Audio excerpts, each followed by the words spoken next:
Welcome, Sequoia Baptist Tabernacle, as we are entering our first episode of Theology Bytes. This is going to be a lot of fun. Sit back, buckle up. It's going to be a great time. In our first section, we're going to study theology proper. Now, the term theology refers to the general study of the biblical God. This broad study is normally broken down into several subsections, such as Christology, or the study of Christ, pneumatology, the study of the Holy Spirit, or soteriology, the study of salvation. But we're going to be looking at theology proper, which refers to the specific study of God's person and his attributes.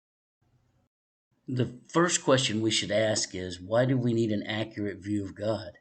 Well, whether we realize it or not, our understanding of God impacts every major area of our lives. Let's take a look at Psalm 16, get a picture of how David viewed God.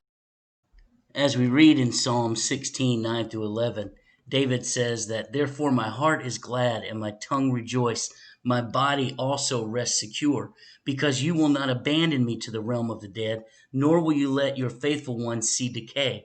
You make known to me the path of life. You will fill me with joy in your presence, with eternal pleasure at your right hand." So we hear here that David's understanding of who God is, his personal understanding of the true nature of God, allows him to worship with much more awe and much more fascination about who God is, and really just worshiping him for who he is and not anything that's going to be given to him.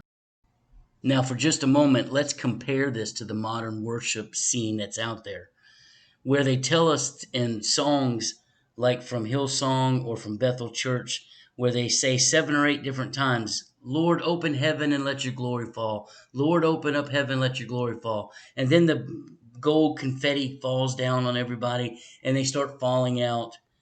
I don't think that's exactly what David had in mind here. David was talking about, because of your greatness, because of your awesome power, because you won't release me to decay, I worship you for that.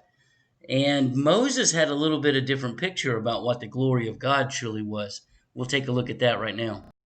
In Exodus 33, we get a Moses asking God to see his magnificence, to see his glory, or as the worship songs would say, "Open up the heavens and let your glory fall." But instead of showing his full glory, which would have killed him, God decides to describe himself to him, that he is a just God and that he is a compassionate and merciful God. In response to this, Moses, moved by this special revelation, is falls down and bows to God and worships him. So having this deeper understanding of who God is allows us to worship God in the appropriate manner. The next reason that we should have a good, accurate view of who God is because there are so many harmful distortions of God in our world. Humans are always creating idols. Now, an idol is a God of our own making that we depend on to meet our basic needs.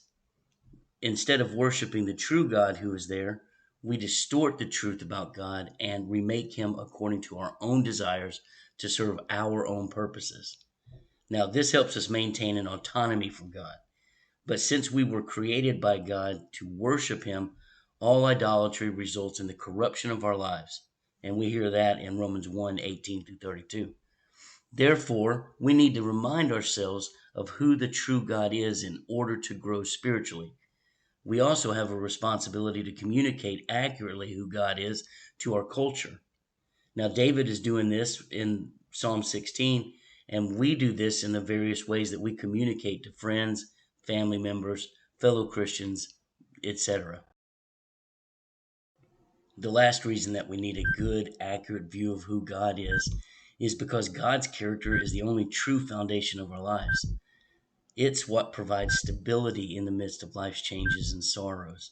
That's why the psalmists continually and frequently refer to God as their rock and their fortress or their refuge.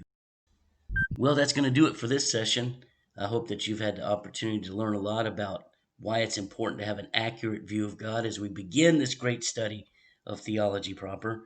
Next week, we'll be presenting a video about how God makes himself known to man, and it's going to be in the next Theology Bites.